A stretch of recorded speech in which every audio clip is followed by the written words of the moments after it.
नमस्कार मित्रांनो, मी गणेश वानकर इग्नाइट अकॅडमीच्या प्लॅटफॉर्मवर तुम्हा सर्वांचे मी स्वागत करतो। तर पुणे मनपामध्ये सिव्हिल इंजिनिअरिंग वाल्यांसाठी चांगली बातमी आहे। 169 पदांसाठी वॅकन्सी जी आहे तर ती आलेली आहे। आजच्या या व्हिडिओमध्ये आपण पाहणार आहोत की याचा फॉर्म नेमका आपण कशा पद्धतीने जो आहे तर तो भरला पाहिजे।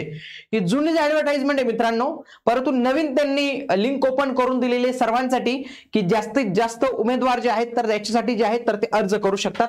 आता ही आपल्याला जे आहे तर ते हे दिसते, लिंक दिसते। ही लिंक जर तुम्हाला पाहिजे असेल तर कमेंट मध्ये लिंक हे टाइप करा आणि तुम्हाला जे आहे आमच्या टीम कडून लिंक जे आहे तर ती कमेंट मध्ये तुम्हाला प्रोव्हाइड केली जाणार आहे, म्हणून जास्तीत जास्त उमेदवारांनी टाइप करायचंय। बघा, फॉर्म आहे 1 ऑक्टोबर पासून सुरू झालेले 31 ऑक्टोबर पर्यंत फॉर्म भरण्याची लास्ट डेट आपल्याला इथं पाहायला मिळते।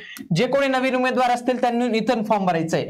ज्यांनी यावेळी फॉर्म भरला होता त्यांनी पुन्हा फॉर्म भरू नका मित्रांनो, लक्षात घ्या तुमचा फॉर्म भरला गेलेला आहे, सबमिट आहे, सगळ्या काही गोष्टी, डोंट वरी, तुम्हाला काहीच होणार नाही। चला तर आपण पाहणार आहोत। तत्पूर्वी मित्रांनो, डायरेक्ट रिक्रुटमेंट एक्झाम सिव्हिल साठीची सर्वात महत्त्वाची गोष्ट आहे, आपण लाईव्ह बॅच सुरू केलेली, जी टेक्निकल नॉन टेक्निकल दोन्ही आपण लाईव्ह बॅच सुरू केलेले आहेत मित्रांनो। आणि याच्यामध्ये फक्त 1999 म्हणजे एवढ्या कमी प्राइस मध्ये तुम्हाला टेक्निकल तसेच नॉन टेक्निकल त्याच्यामध्ये महाराष्ट्रातील एकदम क्वालिटी बेस्ट टीचर्स तुम्हाला इथं मिळणार आहेत। 6 ऑक्टोबर पासून ही बॅच जी आहे तर ती सुरू होणार आहे।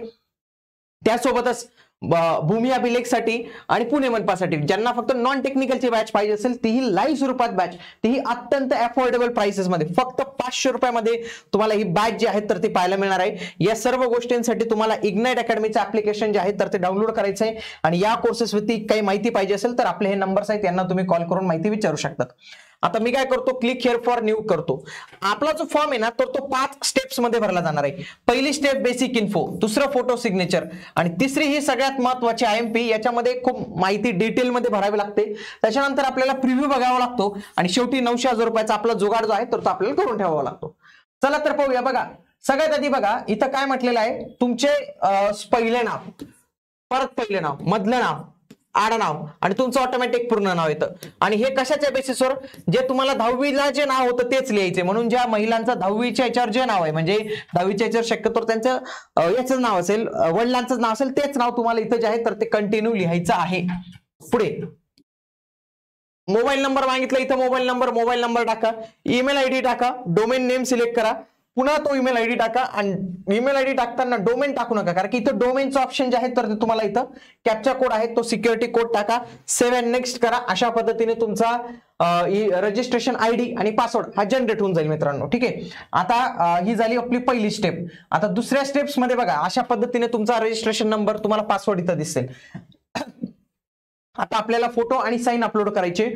फोटो लक्षात घ्या तो 20 ते 50 केबीच्या दरम्यान असला पाहिजे आणि साइन जे आहे तर ती 10 ते 20 केबीच्या दरम्यान जे आहे तर ती असली पाहिजे। बघा, हा फोटोग्राफ आहे तर तो अशा पद्धतीने फोटोग्राफ असेल, त्याच्यानंतर साइन असेल, त्याच्यानंतर आपल्याला तिसरी डिटेल जी आहे तर ती त्याच्यामध्ये पण 2 प्रकार पडतात, एक आहे बेसिक आणि तुमची शैक्षणिक कागदपत्रांची।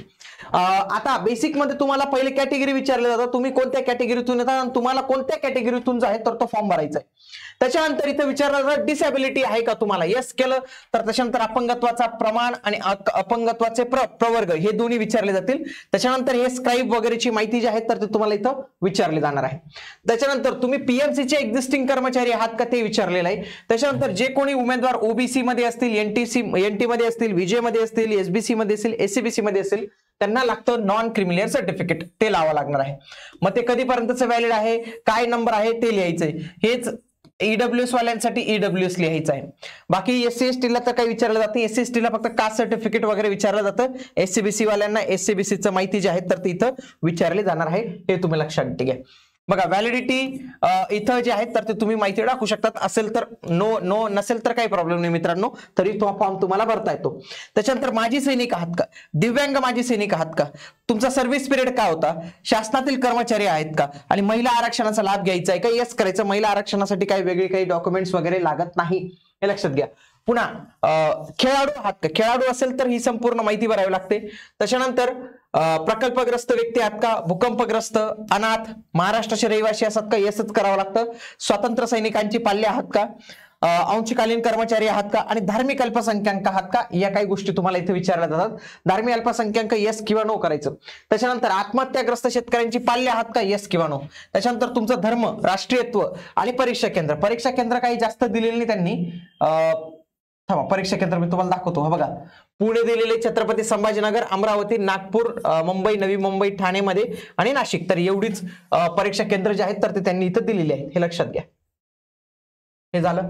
आता तुमची पर्सनल माहिती आणि त्यांनी विचारलेले तुमचं बर्थ डेट कधी झालेली ती शक्यतो 10वीची याच्यावर जी असेल तीच तुम्हाला इथे टाकायची आहे. जेंडर सिलेक्ट करा. जुळे भाऊ बहीण आहेत का ते, वैवाहिक स्थिती, वडिलांचे नाव, आईचे नाव, पती किंवा पत्नी या दोघांपैकी नाव. त्याच्यानंतर तुम्हाला तुमचा ऍड्रेस जो आहे तर तो इथे डिटेलमध्ये भरायचा आहे. त्याच्यानंतर इथं तुमची काहीतरी फी येईल 900 रुपये किंवा 1000 रुपये आणि इथं व्हॅलिडिटीवर डिटेल करायचं. इथं कधी कधी तर बघा 1 and more एरर पाहून मग वरती जायचं, कुठं त्यांनी रेड केलेले ते पाहायचं, ती माहिती भरायची. मी इथं सेव्ह अँड नेक्स्ट करेल. आता सेव्ह अँड नेक्स्ट केल्यानंतर पुढची माझ्या समोर एक माहिती ओपन होते. त्याच्यामध्ये फक्त मला डिप्लोमा किंवा डिग्री याच्याविषयीच माहिती भरायची. 10वी 12वी मला माहितीच विचारली नाही. चांगले, चला फॉर्म थोडा छोटा होऊन जातो आपला. रीड राईट स्पीक मराठी एवढं. आता तुमचा प्रिव्ह्यू दिसेल आणि शेवटी तुम्हाला आता इथं 900 1000 रुपयाचं पेमेंट जे आहे तर ते करायचंय आणि अशा पद्धतीने तुमचा फॉर्म जो आहे तर तो भरला जाणार आहे. मित्रांनो, अत्यंत कमी प्राइस मध्ये महाराष्ट्रात लाईव्ह स्वरूपाची बॅच एवढी मेंटेन करणं सोपं नसतं मित्रांनो. त्याच्यामध्ये भूमी अभिलेखची फक्त 500 रुपयात ऑनलाईन बॅच आपण सुरू केलेली आहे. बाकी जी आपली ऑल डायरेक्ट रिक्रुटमेंट एक्झाम असतात, सरळ सेवेच्या एक्झाम असतात सिव्हिल साठीच्या, त्याची 2000 रुपयात टेक्निकल आणि नॉन टेक्निकल दोन्ही लाईव्ह स्वरूपाचे आहेत. आणि त्याच्यामध्ये पण तुम्ही फॅकल्टी बघू शकतात की कोण तुम्हाला शिकवतंय, जे महाराष्ट्रातील सगळ्यात तज्ञ आहेत. त्यांचे युट्यूबवर खूप साऱ्या मोठ्या प्रमाणात व्हिडिओज अवेलेबल आहेत. त्यांनी आतापर्यंत अनेक विद्यार्थ्यांना मार्गदर्शन केलेले आणि त्यांच्या मार्गदर्शनाखाली अनेक विद्यार्थी आज सरकारी सेवेत काम करत आहेत. तर अशा शिक्षकांसोबत तुम्हाला मार्गदर्शन घेण्याची संधी जी आहे तर ते मिळणार आहे. तर ही संधी गमवू नका मित्रांनो. फार अफोर्डेबल प्राइसेस मध्ये तुम्हाला मिळते. तर आजच हे कोर्स तुम्ही जे आहे तर ते जॉईन करून तुमची तयारी सुरू करू शकतात. त्यासोबतच आपण दोन्हीच्या म्हणजे पुणेच्या आणि भूमी अभिलेख याच्या टेस्ट सिरीज लॉन्च केलेले आहेत. त्यासोबतच आपलं TCS एक्झाम गाईड आणि सिव्हिल इंजिनिअरिंग एक्झाम गाईड ज्याच्यामध्ये subject wise, topic wise, previous year question with detail solution जे आहेत तर ते सगळ्या गोष्टी इथं आपण अवेलेबल करून दिलेल्या आहेत. चला तर मग भेटूया आता आपण पुढील व्हिडिओमध्ये. तोपर्यंत जय हिंद, जय महाराष्ट्र, धन्यवाद.